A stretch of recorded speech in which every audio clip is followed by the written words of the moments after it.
Good evening दोस्तों आप सभी के लिए। और दोस्तों मुझे उम्मीद है आपकी पढ़ाई जो है दोस्तों अच्छी चल रही होगी, बेहतर चल रही होगी, बेस्ट चल रही होगी। और दोस्तों जैसा कि मैंने आपके लिए कल बोला था कि आज या कल में या यानी एक दो दिन में मैं आपके लिए दोस्तों फार्मूला रिवीजन लास्ट वीडियो में आपके लिए दोस्तों बेसिक साइंस और इंजीनियरिंग ड्राइंग से रिलेटेड वीडियो डालने वाला हूँ, जिसमें दोस्तों जो बेसिक साइंस है आपकी उससे जितने भी फार्मूले बनते हैं वो, और इंजीनियरिंग ड्राइंग के जितने भी इम्पोर्टेंट चीज़ें हैं जो डायरेक्टली आपसे पूछी जाएंगी वो, और कुछ कंप्यूटर के प्रश्न भी होंगे और कुछ ऐसी चीज़ें भी होंगी जो स्टूडेंट पढ़ नहीं पाते। एक आपके प्रतीक चिन्ह होंगे, तो उनका एक दोस्तों कॉम्बो वीडियो में लेकर आने वाला था।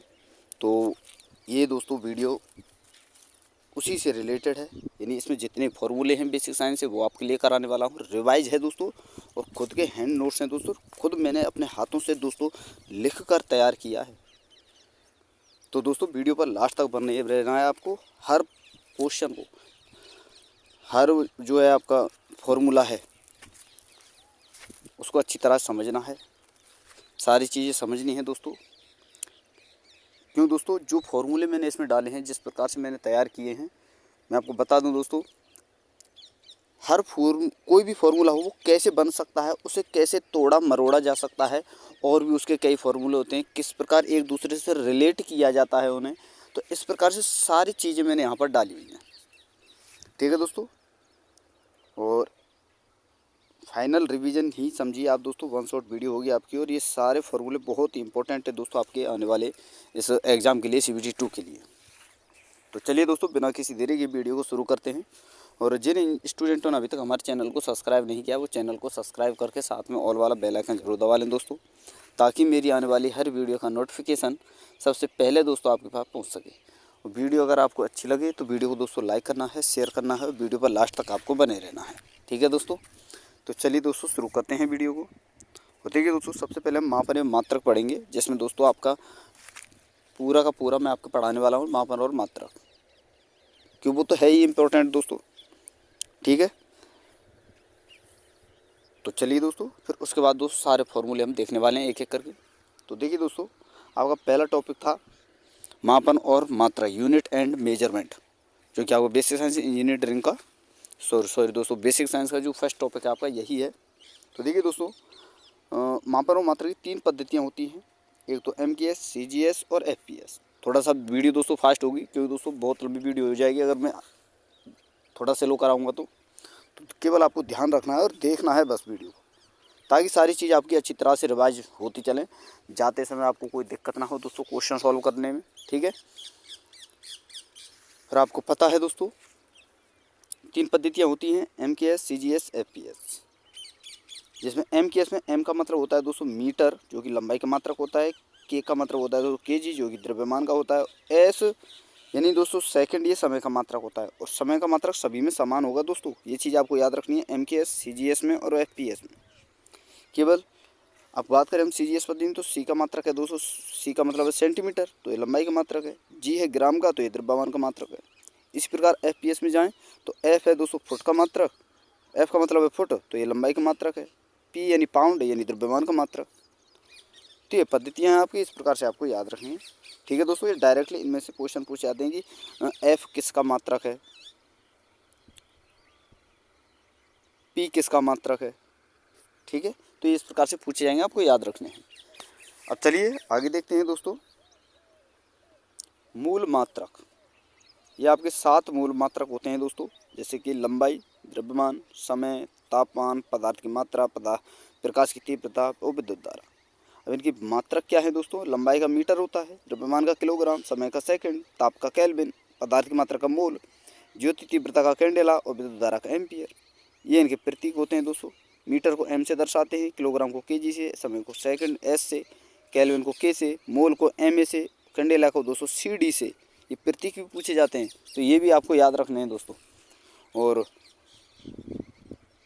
MOL है दोस्तों ये, और आपसे पूछा जाएगा वहाँ पर MOLE, एक क्वेश्चन पूछा गया था दोस्तों, ये पिछली बार पूछा गया था। MOLE या MOLA या MILE या MOL, इस प्रकार से ऑप्शन दिए गए। तो पूछा था वहाँ पर कि मोल का सही प्रतीक क्या है, तो आपको याद रखना है दोस्तों MOL केबल, और एम्पियर का वो दोस्तों आपका A होता है। ठीक है, तो ये चीज़ें आपको याद रखनी है। आगे चलते हैं दोस्तों। चलिए, दो होते हैं दोस्तों आपके संपूरक या पूरक मात्रक, जिनमें कोण होता है एक, तो एक ठोस कोण होता है। कोण का मात्रक होता है दोस्तों इस रेडियन, और ठोस कोण का स्टेरेडियन, जिसके प्रतीक है दोस्तों रेडियन का है दोस्तों आपका RED, और स्टेरेडियन का है दोस्तों SR। अब है सबसे इम्पोर्टेंट दोस्तों लंबाई की इकाइयाँ, जो बहुत ही इम्पोर्टेंट है दोस्तों। और होता क्या है दोस्तों, इन्हें याद करने में कुछ स्टूडेंटों को याद नहीं होते हैं दोस्तों, वो बार बार रिवाइज करते हैं, नहीं होते हैं याद, लेकिन आपको मैं आसानी से याद कराने वाला हूँ। जो आप मैं बोलूँ वो दोस्तों एक बार आप रिवाइज करना कि किलो हेक्टो डेका मीटर, ये वर्ड आपको याद रखना कि kilo hecto deca metre, kilo hecto deca metre, kilo hecto deca metre, deci centi millimetre. मैंने क्या बोला दोस्तों, kilo hecto deca metre, kilo hecto deca metre, kilo hecto deca metre, deci centi millimetre. अगर आप किलो से kilometre, hecto से hectometre, deca से decametre, metre से मीटर केवल, और डेसी से डेसीमीटर, सेंटी से सेंटीमीटर, मिली से millimetre, kilo hecto decametre, deci centi millimetre. और जब किलो से हेक्टो में आओगे, हेक्टो से डेका में आओगे, डेका से मीटर, मीटर से डेसीमीटर, डेसीमीटर सेंटीमीटर, फिर मिलीमीटर में आओगे, तो यहाँ पर आप गुणा करते जाओगे। जैसे कि किलोमीटर में 10 का गुणा करोगे तो आपके पास हेक्टोमीटर निकल कर आएगा, हेक्टोमीटर में 10 से गुणा करोगे तो आपका डेकामीटर निकल कर आएगा, डेकामीटर का 10 से गुणा करोगे तो मीटर निकल कर आएगा, और मीटर का 10 से गुणा करोगे तो डेसीमीटर। इस प्रकार से ये होता है। वहीं दोस्तों मिलीमीटर से सेंटीमीटर निकालना है तो आपको 10 का भाग देना है दोस्तों। जैसे मिलीमीटर है तो इसमें 10 का भाग दोगे आप तो सेंटीमीटर आएगा, सेंटीमीटर में 10 का भाग दोगे तो डेसीमीटर, डेसीमीटर में 10 का भाग दोगे मीटर, मीटर में 10 का भाग दोगे दोस्तों डेकामीटर। इस प्रकार से ये सारी चीज़ें निकालनी होती हैं, ये समझनी होती हैं। ठीक है दोस्तों, तो ये आपको याद रखनी है। अब आगे चलते हैं दोस्तों। 10 की घातें एक तो होती हैं प्लस में, एक होती हैं माइनस में। दोस्तों ये बहुत सरल है। तो देखिए दोस्तों, इसे याद करने का बस एक ही तरीका है जो मैं आपके लिए बता देता हूँ कि सबसे पहले तो आपको याद रखना है दोस्तों कि ये प्लस की जितनी घातें हैं, एक 10 की घात 1 और 10 की घात 2 के बाद, और आपकी जितनी माइनस की घातें हैं दोनों में ही दोस्तों, अगर घात 1 और 2 के बाद जितनी भी घातें हैं आपकी दोस्तों तो 3 के गुणज में होंगी आपकी। जैसे 3 गुणा 2 करेंगे तो 6, 6 का गुणा, फिर 3 का गुणा 2 से करेंगे तो 6 आएगा, फिर 3 का गुणा 3 से करेंगे तो आपका 9 आएगा, 3 का गुणा 4 से करेंगे तो 12 आएगा। इस प्रकार से। तो सबसे पहले हम बात करेंगे दोस्तों प्लस की घातों की। तो इसे कैसे याद करना है दोस्तों।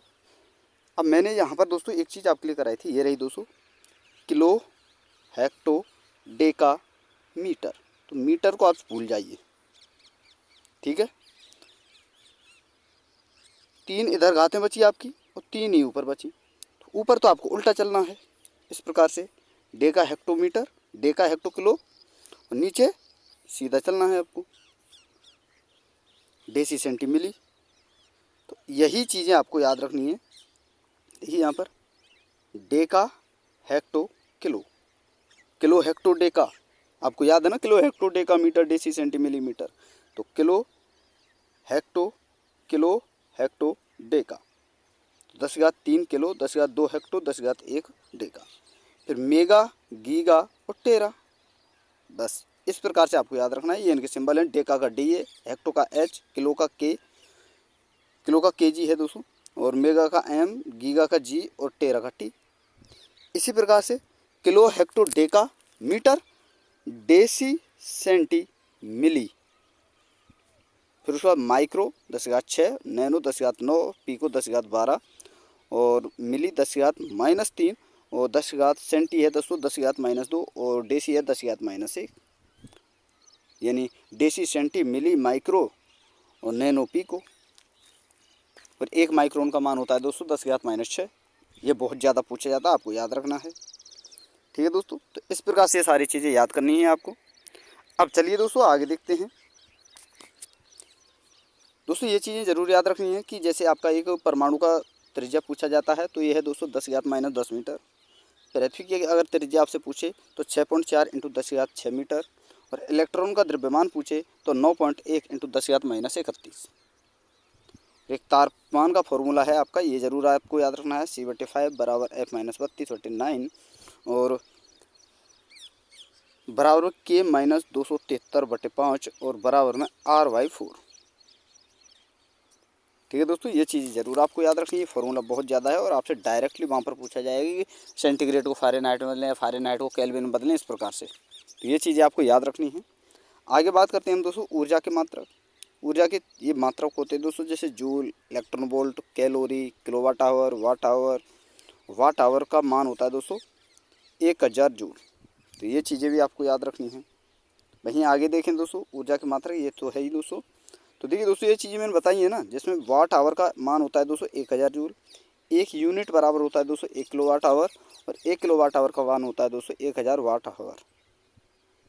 1 किलोवाट आवर का मान ये भी होता है दोस्तों 36 इंटू 10⁻6 जूल या फिर दोस्तों 3.6 मेगा जूल, और एक इलेक्ट्रॉन वोल्ट का मान होता है दोस्तों 1.6 इंटू 10⁻19 जूल। ठीक है दोस्तों, वहीं शक्ति के मात्रक की बात करें तो शक्ति का होता है 200 वाट, और एक हॉर्स पावर का आपको याद रखना है दोस्तों 746 वाट होता है, और 1 किलोवाट में दोस्तों होता है आपका 1000 वाट। ये डायरेक्टली मैं आपके लिए बता रहा हूँ, ऐसा नहीं दोस्तों मैं डिटेल बता रहा हूँ और आप समझे ही ना। जिन्होंने पहले पढ़ा है उनका रिवाइज हो रहा है बस दोस्तों, और जिन्होंने नहीं पढ़ा है वो भी आप कर लें, क्योंकि दोस्तों यहाँ से डायरेक्टली आपसे प्रश्न पूछे जाएंगे। ठीक है, अब चलिए दोस्तों आगे देखते हैं। दूरियाँ, दूरी मापने की जो इकाइयाँ होती हैं ना, वो आपके लिए बताने वाला हूँ। जैसे कि खगोलीय इकाई होती है जो पृथ्वी और सूर्य के बीच की दूरी होती है, और इसका एक एस्ट्रोनॉमिकल यूनिट का मान होता है दोस्तों 1.46 इंटू 10⁻11 मीटर। ठीक है दोस्तों, माइनस नहीं सॉरी दोस्तों, 10⁻11 मीटर होता है आपका ये। भाई प्रकाश वर्ष की बात करें, ये दोस्तों प्रकाश की बात करें तो ये भी दोस्तों इसका मान होता है दोस्तों 9.46 इंटू 10⁻15 मीटर। और प्रकाश की चाल की बात करें दोस्तों, निर्वात में होता है 3 इंटू 10⁸ मीटर पर सेकंड। वहीं सबसे बड़ी इकाई जो होती है दोस्तों दूरी की, वो होती है पारसेक, यहाँ पर आप देख सकते हैं। और एक पारसेक का मान होता है दोस्तों 3.1 इंटू 10⁻16 मीटर, और एक पारसेक का मान 3.26 लाइट ईयर भी होता है। तो इनमें से कोई सा भी दे सकता है, आपको याद रखना है। आगे आपको याद रखना है दोस्तों एक एंगस्ट्रॉम, और एक एंगस्ट्रॉम का मान होता है दोस्तों 10⁻10 मीटर। ठीक है दोस्तों, ये आपको ज़रूर याद रखना है। अब चलिए दोस्तों आगे देखते हैं भार की मात्रा। ठीक है दोस्तों, भार तो एक टन में होता है दोस्तों 1000 kg, एक स्लग में होता है 14.57 kg, और एक चंद्रशेखर यूनिट बराबर होता है दोस्तों 1.4 kg, और एक AMU एस्ट्रोनॉमिकल मास यूनिट, इसका मान होता है दोस्तों 1.67 इंटू 10⁻11 kg। एक पाउंड बराबर होता है दोस्तों 453.6 ग्राम या 4.4536 ग्राम किलोग्राम। भाई सेक की बात करें तो मिनट और समय को तो आप निकाल ही लोगे। बात है एक सेक की, और ये पूछा जाता है दोस्तों कि एक सेक कितने सेकंड के बराबर होता है, तो 10⁻−8 सेकंड के। वहीं दाब की बात करें, दाब को मापते हैं दोस्तों वार में, और एक बार बराबर होता है 10⁻5 न्यूटन मीटर स्क्वायर, और एक टोर बराबर होता है 1 mmHg, और 760 mmHg बराबर होता है दोस्तों 1,00,000 पास्कल। तो ये चीज़ें ज़रूर आपको याद रखनी हैं। और आगे हम कुछ देखेंगे दोस्तों, ये भी हैं, जैसे क्षेत्रफल की इकाइयाँ होती हैं, जैसे 1 हेक्टेयर बराबर होता है दोस्तों, एक तो सबसे पहले आपको याद रखना है क्षेत्रफल का जो होता है ना दोस्तों प्रतीक, वो होता है मीटर स्क्वायर, और आयतन का होता है मीटर क्यूब। अब दोस्तों 1 हेक्टेयर में बराबर होता है 10,000 वर्ग मीटर के, और एक बिस्वा बराबर होता है, बिसे जिसे हम बोलते हैं बिस्वा, 1350 वर्ग फीट। एक एकड़ बराबर होता है दोस्तों 4840 वर्ड स्क्वायर यार्ड स्क्वायर दोस्तों। वहीं आयतन की बात करें तो 1 मीटर क्यूब 1000 लीटर, एक गैलन 454 या 3.785 लीटर, और दोस्तों दोनों देना आपको ऑप्शन में, तो 3.785 लीटर ही आपको करना है। ठीक है, एक बैरल बराबर 159 लीटर, एक नाविक या नॉटिकल मील बराबर होता है दोस्तों 1852 मीटर, और आपको याद रखना है दोस्तों, केल्विन और फ़ारेनहाइट जो बराबर होते हैं दोस्तों, वो होते हैं, केल्विन और फ़ारेनहाइट की बात चल रही है दोस्तों यहाँ पर, तो ये होते हैं दोस्तों 574.59 या फिर दोस्तों 574.25 केल्विन पर। तो ये ज़रूर आपको याद रखनी है। तो दोस्तों ये थे आपके मापन और मात्रक से रिलेटेड सारी चीज़ें जो इम्पोर्टेंट थी वो मैंने आपके लिए करा दी हैं। अब बात करते हैं दोस्तों, अगला टॉपिक है आपका गति और वेग। तो इसका फर्स्ट फॉर्मूला आपको याद रखना है दोस्तों, चाल का। चाल बराबर होता है दूरी बटे समय, और औसत चाल अगर आपसे पूछे गति और वेग में तो आपका क्या होगा दोस्तों, कुल दूरी बटे कुल समय। वहीं दोस्तों जब दूरी समान हो तो औसत वेग पूछे, जब दूरी समान हो और औसत वेग आपसे पूछे तो x + y/2 करना है। जब दूरी समान ना हो तो औसत वेग पूछे तो आपको केवल दोस्तों ये x × y बटे x + y आपको करना है। वहीं विस्थापन का फॉर्मूला आपको पता है दोस्तों, समय × वेग, और समय का हो जाएगा आपका वेग बटे विस्थापन, और वेग का हो जाएगा विस्थापन बटे समय। आगे बात करें दोस्तों त्वरण की, तो त्वरण का फॉर्मूला होता है दोस्तों v² - v1, सॉरी दोस्तों v2 - v1 बटे समय। v का मतलब होता है दोस्तों वेग, किसी वस्तु के पिंड में मान लीजिए वेग अब है दोस्तों मान लीजिए 20 मीटर पर सेकंड, और थोड़ा 10 मिनट डट के आपका हुआ 40 मीटर पर सेकंड, तो आपको 10 मिनट में जो अंतर हुआ है वो 10 से 40 हुआ है, 20 से 40, तो 40 आपका सेकंड आ जाएगा और 10 यहाँ पर आ जाएगा। बटे में समय 10 सेकंड का बताया था मैंने अभी, तो 10 का भाग दे देंगे तो वो आपका त्वरण आ जाएगा। अब चलिए दोस्तों आगे देखते हैं गति के समीकरण, ये आपको याद रखने हैं। पहला समीकरण है दोस्तों u + at, सॉरी दोस्तों v = u + at। दूसरा है दोस्तों s = ut + ½ at²। अगला है दोस्तों b² = u² + 2as। यहाँ पर दोस्तों u होता है आपका प्रारंभिक वेग, b अंतिम वेग, s विस्थापन, t समय और a त्वरण होता है आपका। वहीं दोस्तों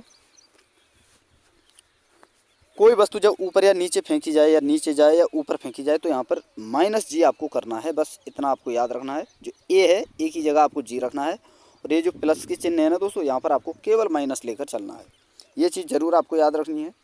आगे बात करते हैं, नोट में आपको बहुत इंपॉर्टेंट है दोस्तों याद रखना है कि सीधी रेखा में गति होने पर चाल, वेग, दूरी और विस्थापन हमेशा समान होंगे, और त्वरण, विस्थापन, वेग धनात्मक, ऋणात्मक और शून्य कुछ भी हो सकता है, और दूरी हमेशा दोस्तों धनात्मक होती है, ये ज़रूर आपको याद रखना है। ठीक है, अब चलिए दोस्तों आगे देखते हैं। एक होता है दोस्तों बल का फॉर्मूला। तो बल का फॉर्मूला होता है दोस्तों m × a, द्रव्यमान × त्वरण। लेकिन ये बनकर कैसे आया, किस प्रकार निकला, यहाँ पर आप देख सकते हैं दोस्तों। मान लीजिए कोई पिंड है m द्रव्यमान का और b वेग से चल रहा है, तो m × b, m × u, इसका प्रारंभ वेग इस गति से चला ये, लेकिन बाद में इसका वेग क्या हो गया, मान लीजिए 20 मीटर पर सेकंड हो गया, 0 से 20, तो ये अंतिम वेग बटे समय। तो mb - mu बटे t, m यहाँ पर हमने कॉमन ले लिया, b बटे u, b - u बटे t बचा आपका। तो ये आपका त्वरण का फॉर्मूला हो जाता है, जो कि मैं पीछे आपके लिए बता चुका हूँ। तो m × a आपका बस ये फॉर्मूला यहाँ से निकल कर आता है। आगे बात करते हैं दोस्तों संवेग का। संवेग बराबर होता है दोस्तों द्रव्यमान × वेग। तो द्रव्यमान का क्या फॉर्मूला हुआ दोस्तों, p बटे वेग यानी संवेग बटे वेग। वेग का होगा दोस्तों आपका p बटे द्रव्यमान यानी दोस्तों संवेग बटे द्रव्यमान। और p की विमा सूत्र, मात्रक तथा परिभाषा गति के सेकंड नियम से मिलते हैं, ये आपको जरूर याद रखना है। ये पूछा जाता है दोस्तों, जो आपका संवेग है इसकी परिभाषा, मात्रक, गति जो भी है, इनका मान किससे मिलता है हमें, तो गति के सेकंड नियम से। आगे बात करते हैं दोस्तों, नोट में आपको याद रखना है बिल्कुल इम्पोर्टेंट, कि बल का मान व सूत्र गति के सेकंड नियम से, और बल की परिभाषा दोस्तों गति के फर्स्ट नियम से मिलती है। ठीक है, अब चलिए दोस्तों आगे देखते हैं। गतिज ऊर्जा और स्थितिज ऊर्जा के फॉर्मूले होते हैं दोस्तों, तो ये आपको याद रखने हैं। गतिज ऊर्जा का होता है दोस्तों 1/2 mv², या इसे ही हम बोलते हैं p² बटे 2m, और p का मान होता है दोस्तों m × b, यही तो होता है ना। तो ये चीज़ें आपको याद रखनी है। और स्थितिज ऊर्जा का मान होता है दोस्तों mgh। और आपको याद रखना है दोस्तों कि गतिज ऊर्जा और स्थितिज ऊर्जा हमेशा कार्य के बराबर होंगी। अगर आपको कार्य का फॉर्मूला पूछा जाए और कोई वेग है और द्रव्यमान दे दिया जाए, वेग दे दिया जाए, तो आप वहाँ से कार्य किस प्रकार से निकालोगे, ये वाला फॉर्मूला निकालोगे। और स्थिति ऊर्जा, द्रव्यमान और एच दे दी जाए तो आप ये वाला कार्य, इस प्रकार का ये फॉर्मूला लगाकर आप कार्य निकाल सकते हो। ठीक है दोस्तों, वहीं आपको याद रखना है दोस्तों, पृथ्वी का गुरुत्वाकर्षण खिंचाव अगर आपसे पूछा जाए तो m/h होता है। अब होता है दोस्तों मैकेनिकल एडवांटेज, यानी दोस्तों यांत्रिक ऊर्जा। तो इस जो आपका गतिज ऊर्जा होता है दोस्तों और स्थितिज ऊर्जा होता है, इसी का योग दोस्तों आपका होता है यांत्रिक ऊर्जा। और इसका आपको फॉर्मूला पता ही है दोस्तों, गतिज ऊर्जा का होता है 1/2 mv², स्थितिज ऊर्जा का 1/2 mgh, और इन्हें आप जोड़ दो, वो आपका यांत्रिक ऊर्जा आ जाएगा। आगे बात करते हैं दोस्तों, चलिए। पावर यानी शक्ति का जो फॉर्मूला होता है वो होता है P = W/T। W का मतलब होता है दोस्तों कार्य, T का मतलब होता है समय। अब दोस्तों कार्य का फॉर्मूला मैंने आपके लिए बताया था दोस्तों, कार्य का फॉर्मूला अगर आपको याद हो तो क्या होता है दोस्तों, कार्य का फॉर्मूला होता है दोस्तों W = F/d, बल इंटू विस्थापन। कार्य का फॉर्मूला क्या है दोस्तों, बल इंटू विस्थापन। अगर हम W की जगह अगर हम दोस्तों बल इंटू विस्थापन रख दें तो आपका फॉर्मूला क्या हो जाएगा शक्ति का, F/d/t, यही तो होगा।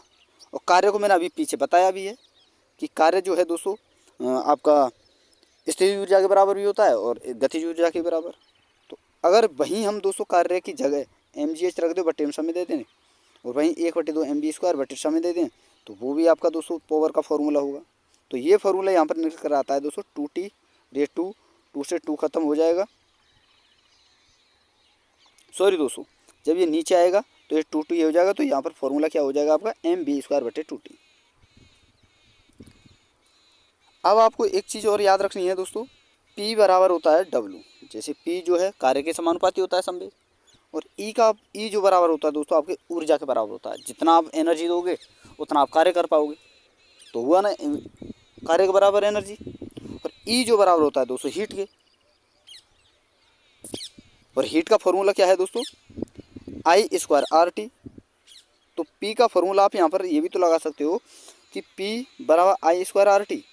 और ऐसे हम दोस्तों खोलेंगे तो I × R × T/T, तो T से T खत्म, तो आपके पास क्या बचा दोस्तों, देखिए B विभवांतर का फॉर्मूला क्या होता है, B = I × R।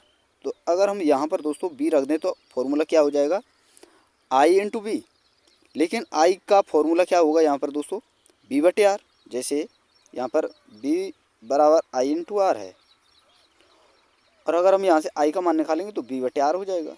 ठीक है, तो I की जगह हमने यहाँ पर B/R रख दिया, तो अब क्या फॉर्मूला बना आपका B²/R।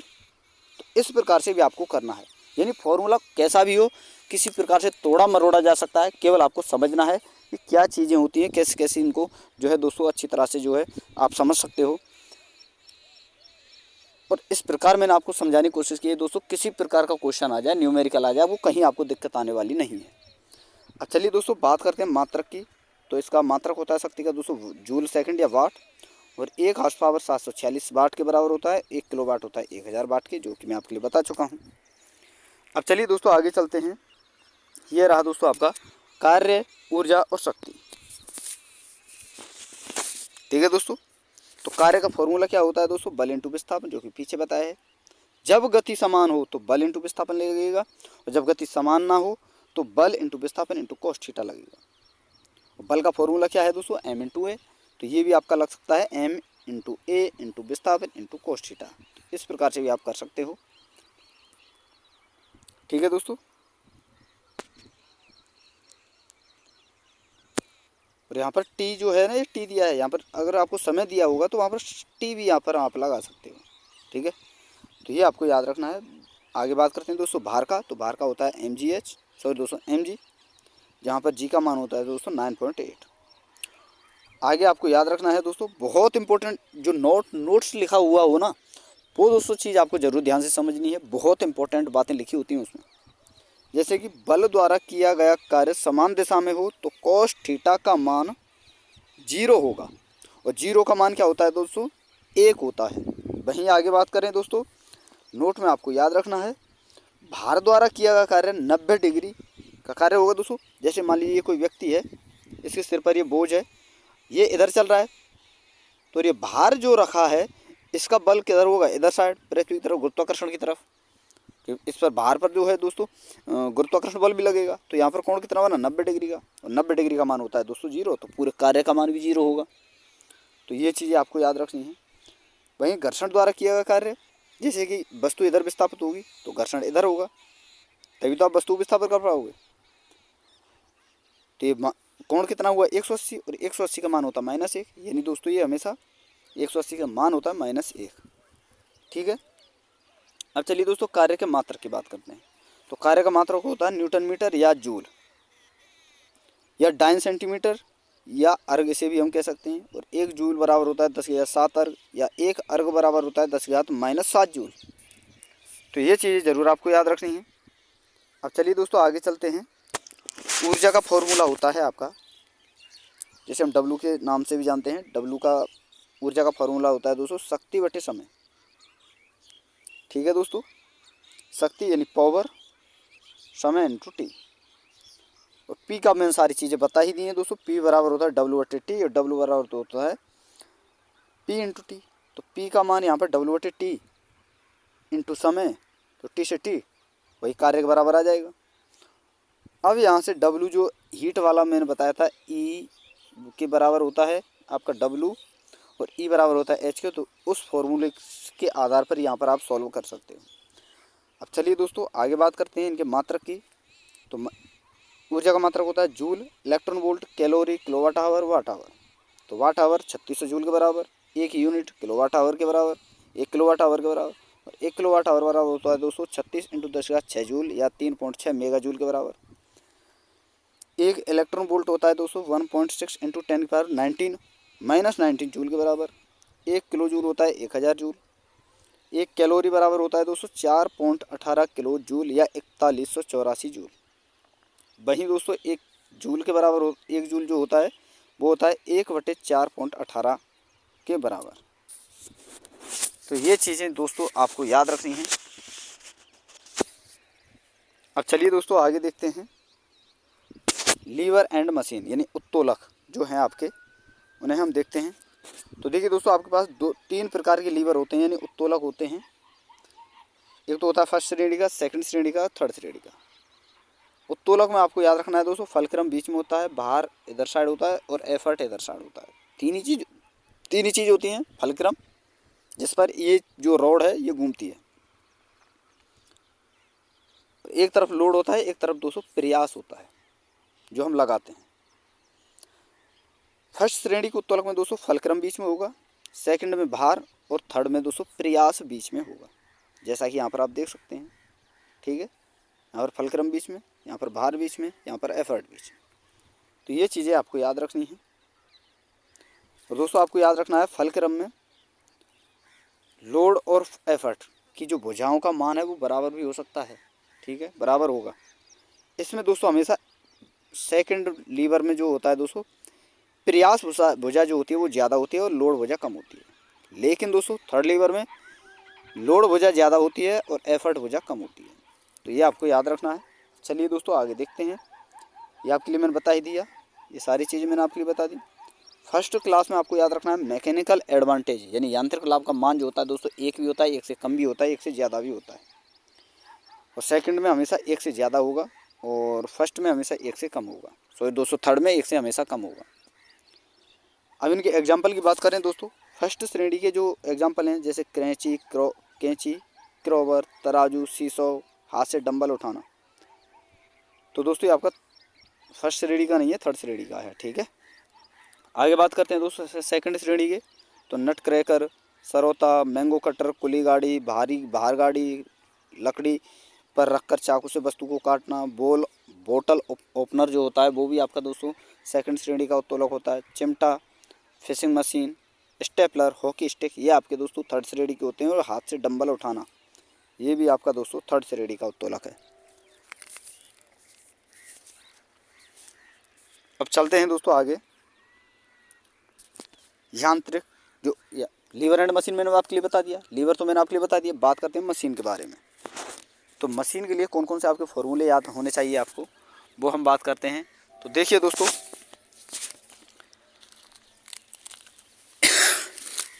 आपके लिए मैं बता दूं, सबसे पहले आपको से पूछा जाएगा यांत्रिक लाभ।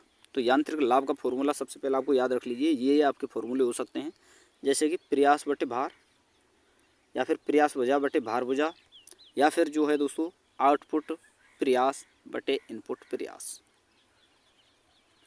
फिर वहीं आपसे ये भी पूछा जाएगा, वहाँ पर विस्थापन भी दे देगा। तो विस्थापन भार में भार के द्वारा कितना विस्थापन किया गया प्रयास लगाने पर।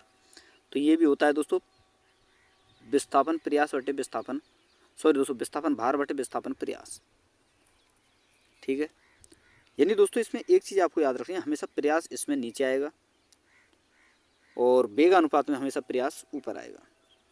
वहीं आपसे देखिए पहिए की त्रिज्या दे देगा, एक्सल की त्रिज्या दे देगा, और आपसे पूछा जाएगा कि यांत्रिक लाभ बताइए, तो पहिए की त्रिज्या जो है ऊपर होगी, यानी आर का मान ज़्यादा होगा, एक्सल का मान कम होता है तो वो नीचे होगा। वहीं रैंप की लंबाई दे दे, रैंप के आधार पर पूछा जाए तो रैंप की लंबाई ऊपर होगी और ऊंचाई नीचे होगी। और एक और होता है दोस्तों जो आपका ये दक्षता का फॉर्मूला होता है, यहीं से अगर यांत्रिक लाभ का फॉर्मूला निकालोगे तो आपका क्या आएगा दोस्तों, दक्षता इंटू वेग अनुपात, तो यांत्रिक लाभ का आ जाएगा। तो ये फॉर्मूले होते हैं दोस्तों यांत्रिक लाभ के। वहीं बात करें दोस्तों वेग अनुपात का, तो विस्थापन बटे भार। ठीक है दोस्तों, ये होता है एक तो आपका, एक होता है दोस्तों विस्थापन प्रयास बटे भार प्रयास, एक होता है दोस्तों वेग प्रयास बटे वेग भार। वहीं दोस्तों पहिए का जो होता है दोस्तों, इनमें मशीन जो आपका यांत्रिक लाभ वेग अनुपात बराबर होता है, ये आपको याद रखना है। ठीक है दोस्तों, वहीं दोस्तों वेग अनुपात पूछे तो यांत्रिक लाभ बटे दक्षता, ये आपका फॉर्मूला होगा। आगे बात करें दोस्तों दक्षता की, तो यांत्रिक लाभ बटे वेग अनुपात, यांत्रिक लाभ जो है आउटपुट ऊर्जा बटे इनपुट ऊर्जा के बराबर होगा, और आउटपुट ऊर्जा होती है दोस्तों भार इंटू भार विस्थापन के बराबर, और इनपुट ऊर्जा होती है दोस्तों प्रयास इंटू प्रयास विस्थापन के बराबर। तो ये चीज़ें आपको याद रखनी हैं दोस्तों। अब आगे चलते हैं दोस्तों साधारण विद्युत, जिसमें फर्स्ट फॉर्मूला आपको देखने को मिलेगा दोस्तों बल का। तो बल का फॉर्मूला यहाँ पर आपको याद रखना है दोस्तों, G into M1 into M2 by r square. M मतलब होता है दोस्तों द्रव्यमान, G जो स्थिरांक है, और इसका मान होता है दोस्तों 1.67 इंटू 10 की पावर -11, और R है दोस्तों त्रिज्या। वही धारा का मान होता है दोस्तों Q बटे T, विभवांतर का होता है दोस्तों W बटे Q, और चालकत्व का जो होता है दोस्तों वो होता है 1/R, यानी R का मतलब होता है दोस्तों प्रतिरोध। वहीं आगे बात करें दोस्तों, देखिए ये मैंने आपके लिए बता दिया, ये रहा दोस्तों, ये मैंने आपके लिए बता दिया। आगे बात करें दोस्तों चालकता की, यानी इसका क्या होता है दोस्तों 1/1 बटे प्रतिरोधकता, प्रतिरोधकता का ये होता है। वहीं बात करें प्रतिरोध की, तो प्रतिरोधकता इंटू लंबाई बटे एरिया यानी क्षेत्रफल, तो ये इसका फॉर्मूला होगा। और प्रतिरोधों की संख्या अगर आपसे पूछी जाए तो अधिकतम प्रतिरोध बटे न्यूनतम प्रतिरोध, ये आपका होगा। अब चलिए दोस्तों आगे देखते हैं, ये मैंने आपके लिए बता दिया, ये मैंने आपके लिए बता दिया, ये रहा दोस्तों हीट के बारे में बात करते हैं। तो हीट का फॉर्मूला जो मैं पीछे आपके लिए बता चुका हूँ कई बार कि H बराबर I² RT होता है, और P बराबर होता है W बटे T, और W बटे T होता है E बटे T के, और E बटे T होता है दोस्तों H के बराबर। तो ये मैं आपके लिए बता चुका था कि H बराबर I² RT, ये रहा दोस्तों, इसको मैंने यहाँ पर खोल दिया। तो B बराबर I इंटू R, और इसकी जगह मैंने दोस्तों I into B into T कर दिया। तो आपका फॉर्मूला क्या बनकर आया, B, और I की जगह मैंने B बटे R कर दिया। यहाँ पर दोस्तों मैंने I का मान निकाल लिया ना मैंने यहाँ से, I बराबर B बटे R है, सॉरी दोस्तों B बराबर I इंटू R है, तो I का मान निकालेंगे तो B बटे R हो जाएगा, तो B बटे R into B into T। तो ये क्या हुआ दोस्तों B² T बटे R, ये हो गया। और हीट बराबर होती है दोस्तों एनर्जी के, ये भी इसके बराबर हो जाएगा। तो वही W बटे T बराबर P और H बराबर P। इस प्रकार से सारी चीज़ें आपको करनी है, बस यहीं तक आपसे पूछा जाएगा, बाकी आप छूट दीजिए। अब चलिए दोस्तों आगे देखते हैं, इलेक्ट्रिसिटी सिंबल। तो ये कुछ सिंबल हैं दोस्तों, आपसे डायरेक्टली पूछे जाएंगे, आपको याद रखने हैं। प्रतिरोध का आपको पता है दोस्तों ये होता है और परिवर्तनीय रियोस्टेट और प्रतिरोध, या आपका प्रतिरोध हो या परिवर्तनीय रियोस्टेट हो, तो इसका होता है दोस्तों ये वाला, ये दोनों ही होते हैं, कोई सा भी दे सकता है। एम्पियर का ये होता है, वोल्ट मीटर का ये होता है, और डायोड का ये वाला होता है दोस्तों। इनमें से कोई सा भी हो सकता है आपका, कोई सा भी दे सकता है वो।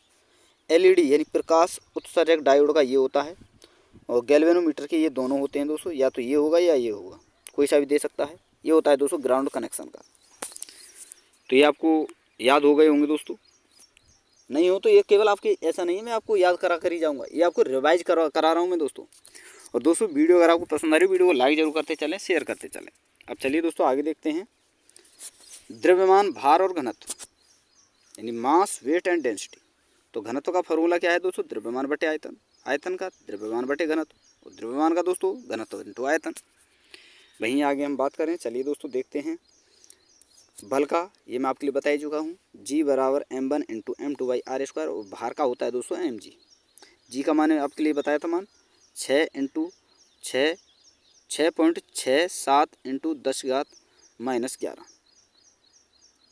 और बल का फॉर्मूला एक ये भी होता है m इंटू ए। यहाँ पर जी का मान होता है दोस्तों 9.8 मीटर पर सेकेंड स्क्वायर। ये तो हो गया दोस्तों, वो तो मैंने आपके लिए बताया था घनत्व का। अगर आपसे दोस्तों विशिष्ट घनत्व आयतन या व्युत्क्रम विशिष्ट आयतन पूछा जाए, विशिष्ट लगा आ जाए, तो आपको डायरेक्ट दोस्तों आयतन बटे द्रव्यमान कर देना है, उस फॉर्मूले का उल्टा कर देना है। और विशिष्ट भार या घनत्व भार पूछे तो भार ऊपर आएगा और आयतन नीचे आएगा। भार होता है mg बटे b आयतन। ठीक है दोस्तों, अब चलिए आगे देखते हैं। अगर आपसे डायरेक्टली विशिष्ट भार या विशिष्ट घनत्व भार पूछे, तो ये मैं आपके लिए बता ही चुका हूँ। वहीं आपसे दोस्तों विशिष्ट गुरुत्व या आपेक्षिक घनत्व पूछे, विशिष्ट गुरुत्व या आपेक्षिक घनत्व पूछे, तो देखना दोस्तों, ठोस द्रव गैस के लिए समान होता है, ठोस और द्रव के लिए समान होता है, गैस के लिए अलग होता है। ठोस और द्रव के लिए दोस्तों उस पदार्थ का घनत्व बटे 1000 kg पर मीटर क्यूब, और यही होता है दोस्तों उस पदार्थ द्रव के लिए उस पदार्थ का घनत्व बटे 1000 kg पर मीटर क्यूब। लेकिन गैस के लिए अगर आपसे पूछा जाए, तो गैस का घनत्व बटे 1.4 kg पर m क्यूब, ये होगा आपका। यानी द्रव और ठोस के लिए एक होगा और गैस के लिए अलग होगा। अब आगे बात करते हैं दोस्तों, ये कुछ चीज़ें आपको याद रखनी है। जैसे ठोस के लिए तो जल का घनत्व हम 1000 kg पर m क्यूब लेंगे ठोस और द्रव के लिए, और गैस के लिए कितना लेंगे दोस्तों, 1.4 kg पर m क्यूब। एक होता है दोस्तों आपका दाब का फॉर्मूला, यानी दोस्तों हम प्रणोद जैसे हम कहते हैं, तो इसका फॉर्मूला होता है दोस्तों बल बटे क्षेत्रफल, या फिर होगा दोस्तों H इंटू प्रतिरोधकता। ठीक है दोस्तों, ये दोस्तों आपका घनत्व होता है H इंटू घनत्व इंटू G यानी गुरुत्वीय त्वरण।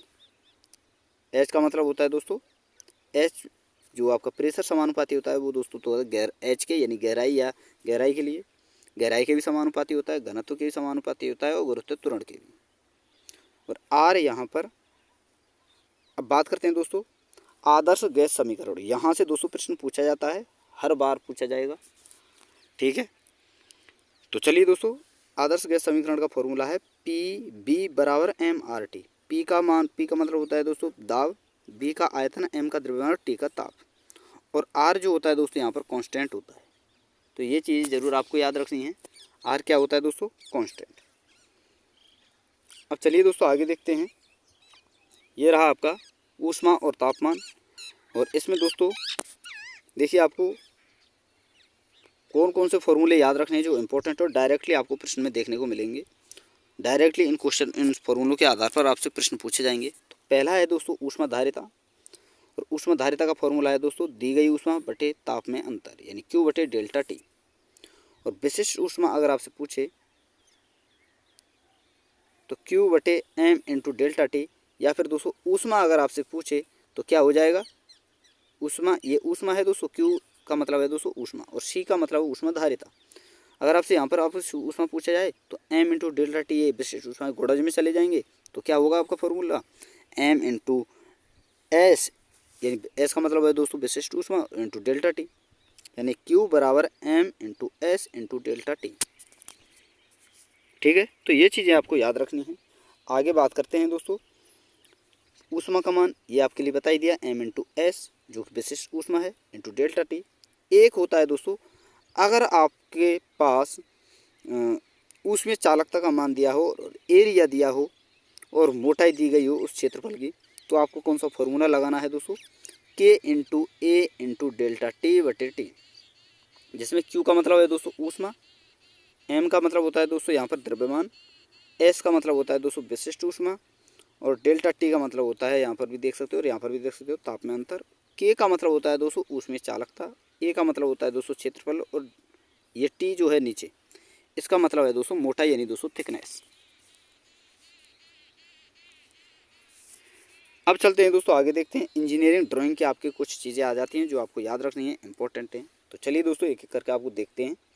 जैसे दोस्तों बात करते हैं हम सबसे पहले ड्राइंग शीट का आकार की। तो एक चीज़ आपको याद रखनी है सबसे पहले तो दोस्तों कि ड्राइंग शीट के आकार जो होता है उसमें लंबाई और जो चौड़ाई है उसका अनुपात होता है दोस्तों 1/√2।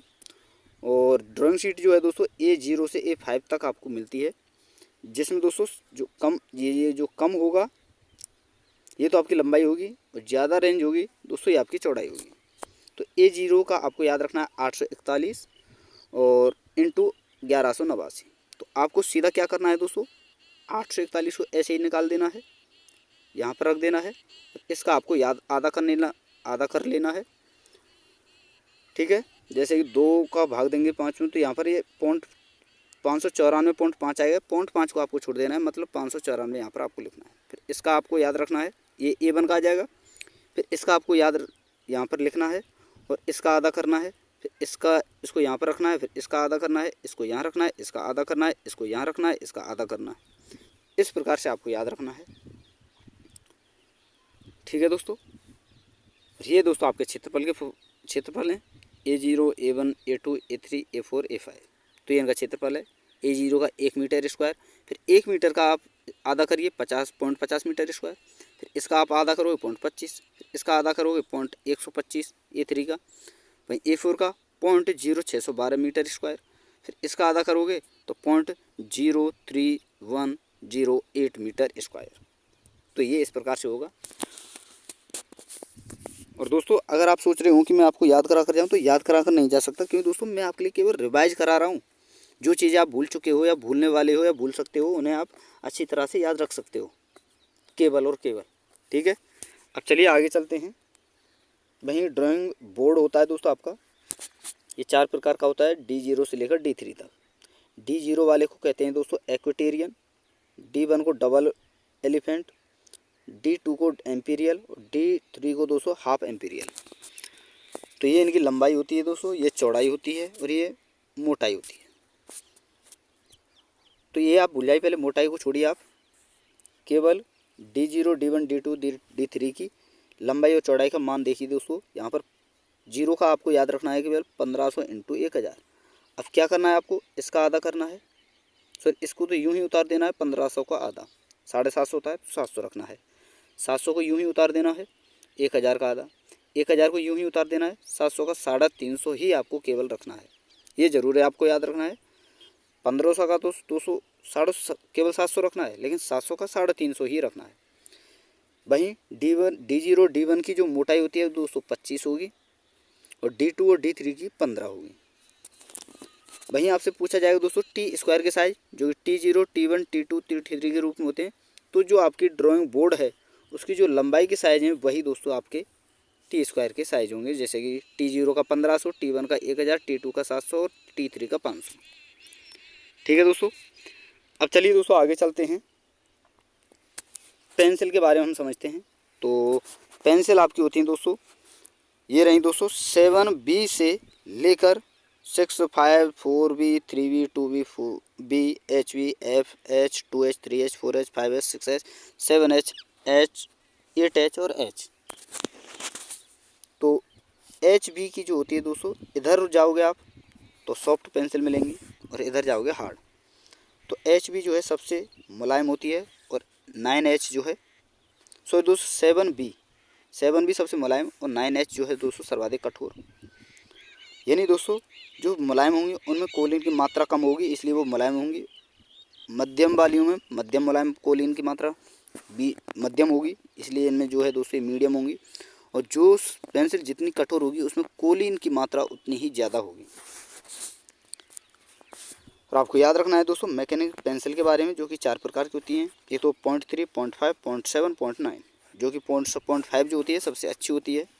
और पेंसिल का अनुप्रस्थ काट क्षेत्रफल जो होता है दोस्तों वो होता है षटकोणीय। ये आपका ये रहा, यहाँ पर आप देख सकते हैं। और पेंसिल का प्रकाश शीशे के व्यास से जो है लिया जाता है। अब आगे बात करते हैं दोस्तों, देखिए पेंसिल के उपयोग। HB पेंसिल, इसका उपयोग किया जाता है दोस्तों सीमा रेखा बनाने में, बाह्य रेखा बनाने में, अंतर उत्तर रेखा बनाने में, मुक्त हस्तरेखा बनाने में, विमांकन और शीर्ष रेखा बनाने में। आगे बात करें दोस्तों एच का, एच पेंसिल की, तो इसका उपयोग किया जाता है दोस्तों तीर शीर्ष रेखा बनाने में, रचनात्मक रेखा बनाने में, प्रसार रेखा बनाने में, मुक्त हस्तरेखा बनाने में, वृत्त व चाप बनाने में और अक्षरांकन रेखा बनाने में, विमांकन और अक्षरांकन रेखा बनाने में। आगे बात करें दोस्तों, ये रहा आपका 2H और 3H।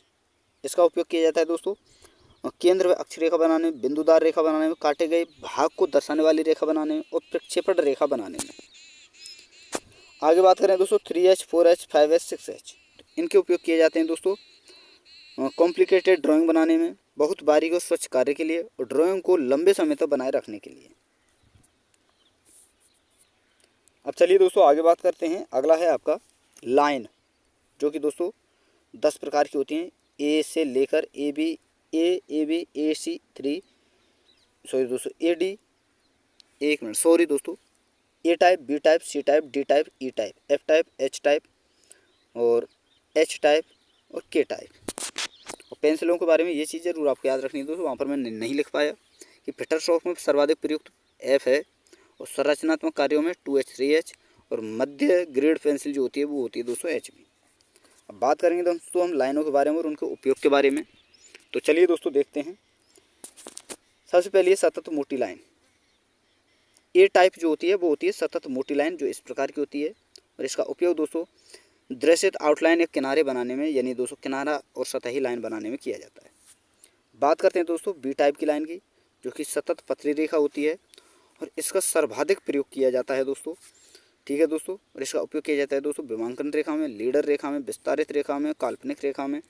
ठीक है दोस्तों, जैसे कि यहाँ पर आप देख सकते हैं बी टाइप रेखा है, सतत पतली रेखा है, इसका प्रयोग किया जाता है। सर्वाधिक उपयोगी लाइन है दोस्तों विमांकन रेखा बनाने में, लीडर, विस्तारित रेखा बनाने में, काल्पनिक रेखा बनाने में, कटे हुए भाग की सतह चिन्हित करने में, घूमे हुए पार्ट को आउटलाइन बनाने में और छोटी केंद्र रेखा बनाने में, विकर्ण रेखा बनाने में, नट व बोल्ट की चूड़ी चिन्हित करने में इसका प्रयोग किया जाता है। आगे बात करते हैं दोस्तों, अगला है आपका सी टाइप रेखा, जिसे दोस्तों पतली फ्री हैंड रेखा भी कहते हैं। और इसका प्रयोग दोस्तों क्रैक यानी टूटे हुए भाग को लहरदार बनाने में करते हैं। आगे बात करते हैं दोस्तों डी टाइप रेखा, जो कि पतली जिगजैग रेखा इसे हम कहते हैं, ये इस प्रकार की होती है। और इसका प्रयोग दोस्तों बड़ी चीज़ को छोटा करके दिखाने में किया जाता है, इसे दोस्तों लॉन्ग ब्रेक रेखा भी कहते हैं। आगे बात करते हैं दोस्तों 42, आगे देखते हैं दोस्तों, ये मैंने आपके लिए बता दिया ई टाइप और एफ टाइप रेखा। तो ई टाइप जो होती है दोस्तों ये मोटी डैश लाइन होती है और एफ टाइप होती है दोस्तों पतली डैश लाइन होती है। और इनका प्रयोग दोस्तों हिडन पार्ट जो होता है उसे दिखाने में करते हैं। वहीं जी टाइप की बात करें तो दोस्तों इसे हम पतली सतत पतली चैन रेखा भी कहते हैं। इसमें एक बड़ा और एक छोटा डैश होता है इस प्रकार से। इसका उपयोग जो है दोस्तों केंद्र रेखा बनाने में, सममितीय रेखा बनाने में और ट्रेजेक्ट्री लाइन बनाने में। और इन डैश के बीच का जो अनुपात होता है दोस्तों वो 6.1 या 5.1 या 4.1 होता है। अब चलिए दोस्तों आगे देखते हैं एच टाइप रेखा, इसे भी सतत पतली या चैन रेखा कहते हैं, लेकिन इसके किनारे जो है दोस्तों मोटे होते हैं, इस प्रकार से होती है दोस्तों। और इसका उपयोग दोस्तों कटिंग तल या सतह को दर्शाने में किया जाता है। आगे बात करते हैं दोस्तों जी टाइप यानी सतत मोटी यानी थिक चैन रेखा, जिसमें एक डैश छोटा एक बड़ा होता है। और इसका उपयोग दोस्तों मोटे किसी पार्ट के उपचार करने की स्थिति को दर्शाने में किया जाता है।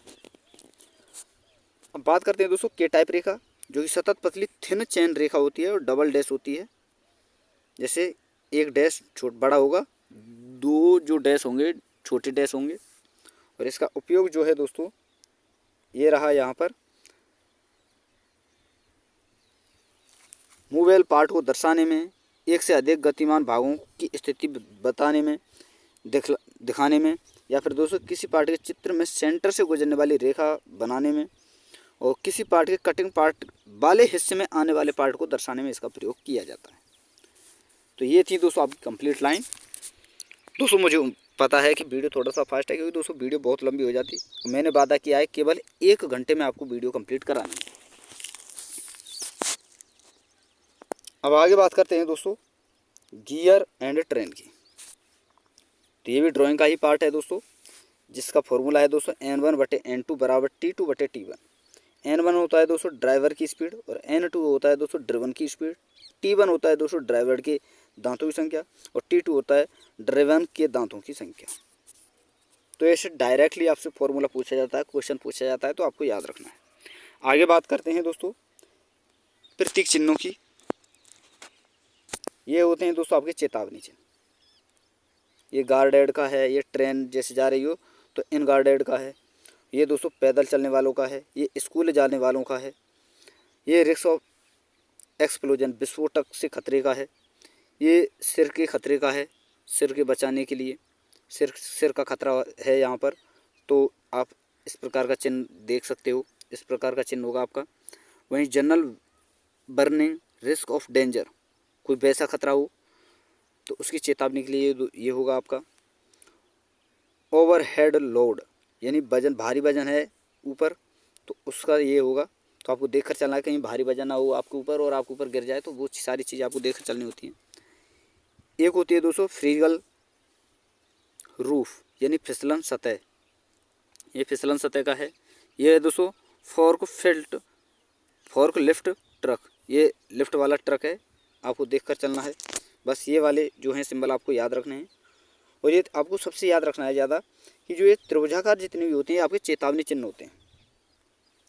जैसे कि दोस्तों रिस्क ऑफ फायर, आग का खतरा, और रिस्क ऑफ इलेक्ट्रोशॉक, बिजली के झटके का खतरा।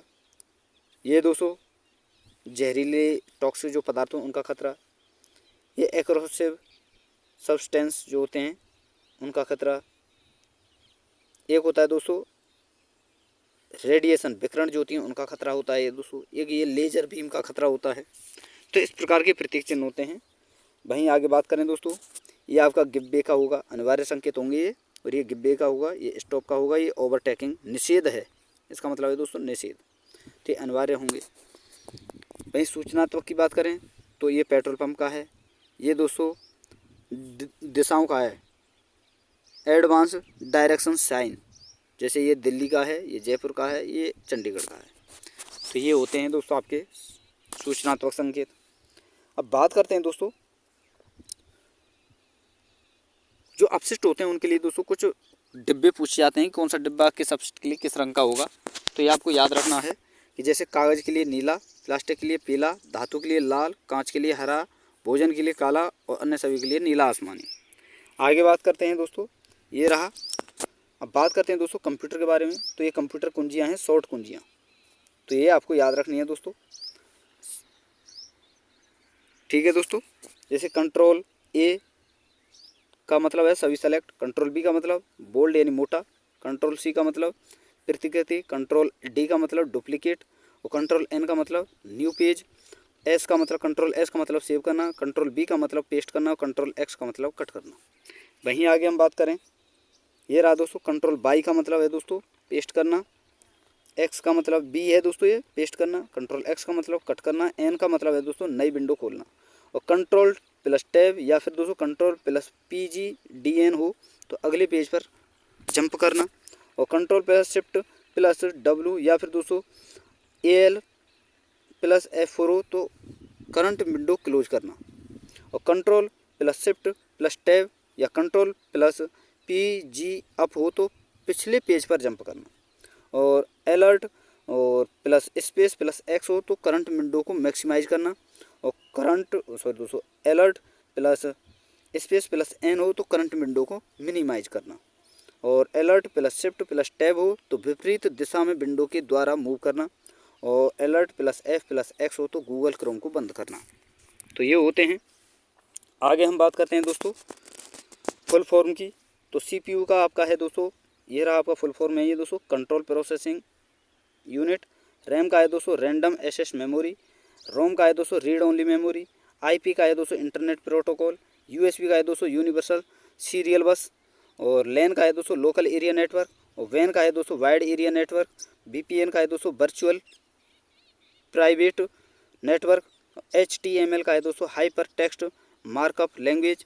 और URL का है दोस्तों यूनिफॉर्म रिसोर्स लोकेटर। और CPU के पार्ट आपको याद रखने हैं दोस्तों, एक तो ALU जो कि अंकगणितीय इकाई के लिए काम आता है, और CU नियंत्रण इकाई के लिए। और रजिस्टर जो है दोस्तों CPU के छोटे व अन्य गति वाले भंडारण इकाई के लिए काम आता है, जो कि अस्थायी रूप से इसका भंडारण करता है।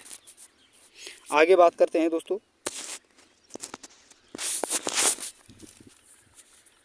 ये आपको याद रखना है प्राइमरी मेमोरी और सेकेंडरी मेमोरी।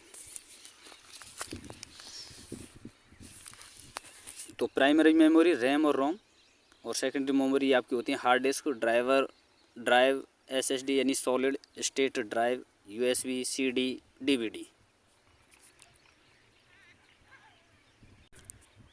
अब चलिए दोस्तों आगे हम बात करते हैं इनपुट और आउटपुट डिवाइस के बारे में। कंप्यूटर की जो इनपुट और आउटपुट डिवाइस कौन कौन सी हैं। तो इनपुट के बारे में बात करें तो ऐसी डिवाइस जो कंप्यूटर को इनपुट दें, और आउटपुट ऐसी डिवाइस जो कंप्यूटर को आउटपुट दें। तो इनपुट और आउटपुट के बारे में हम देखते हैं। तो दोस्तों mouse, keyboard, scanner, microphone, camera, joystick, touch screen, pointing device, graphic tablet, track ball और बारकोड रीडर, ये आपके इनपुट हैं। और मॉनिटर, प्रिंटर, स्पीकर, प्रोटेक्टर और प्लॉटर और आपका हेडफोन जो होते हैं दोस्तों, ये आउटपुट डिवाइस होते हैं। आगे हम बात करें दोस्तों, एक आपसे दोस्तों उत्केंद्रता पूछी जाती है, तो ये ज़रूर आपको याद रखनी है कि ये आकृतियाँ होती है और उनकी उत्केंद्रता क्या क्या होती है। तो उत्केंद्रता अगर आपसे पूछा है तो दीर्घवृत्त की उत्केंद्रता 1 से कम होगी, और परवलय की 1 से बराबर होगी, और अति परवलय की 1 से ज़्यादा होगी, वृत्त की 0 होगी, और सरल रेखा की अनंत होगी। तो दोस्तों यह आपका बेसिक साइंस और इंजीनियरिंग ड्राइंग से कुछ इंपॉर्टेंट चीज़ें थी जो आपके रिवीजन के लिए मैंने कराई। और वीडियो अगर आपको अच्छी लगी हो तो दोस्तों वीडियो को लाइक कर देना है दोस्तों, शेयर कर देना है। और अभी तक जिन स्टूडेंटों ने चैनल को सब्सक्राइब नहीं किया वो चैनल को सब्सक्राइब करके साथ में ऑल वाला बेल आइकन जरूर दबा लें दोस्तों, ताकि मेरी आने वाली हर वीडियो का नोटिफिकेशन सबसे पहले दोस्तों आपके पास पहुँच सके। तो थैंक यू दोस्तों, धन्यवाद। फिर मिलते हैं नई वीडियो के साथ।